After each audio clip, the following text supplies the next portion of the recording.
Social മീഡിയയിൽ ഇപ്പോൾ നിറഞ്ഞു നിൽക്കുന്ന താരമാണ് രേണുസുതി. കഴിഞ്ഞ ദിവസമാണ് രേണുവിനും അന്തരിച്ച ഭർത്താവ് നടൻ കൊല്ലം സുധിക്കുമെതിരെ ആരോപണമായിട്ട് സുധിയുടെ രണ്ടാം ഭാര്യ എന്ന് അവകാശപ്പെട്ട് ഒരു സ്ത്രീ രംഗത്ത് വരുന്നത്.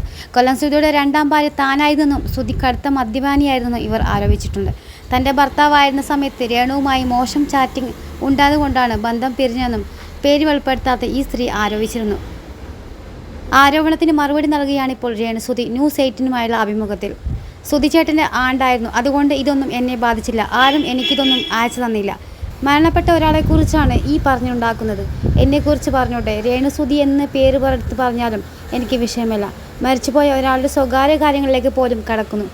ആളുടെ പ്രൈവസി പോലും നശിപ്പിച്ച് എന്തൊക്കെയാണ് ഓരോരുത്തർ കാണുന്നത്.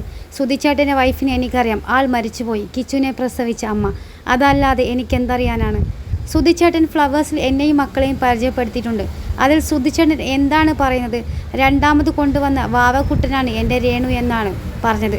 അത് എൻ്റെ വാക്കുകളല്ല, സുധിച്ചേട്ടൻ്റെ വാക്കുകളാണ്. ഇതാണ് ദൈവം കയ്യൊപ്പുകളായി എഴുതി വെക്കുന്ന സത്യം. അങ്ങനെ ഒരു വാക്ക് സുധിച്ചേട്ടൻ അവിടെ പറഞ്ഞില്ലായിരുന്നെങ്കിൽ ഈ പറഞ്ഞതിന് ഞാൻ എന്ത് മറുപടി നൽകും എന്നെനിക്കറിയില്ലായിരുന്നു.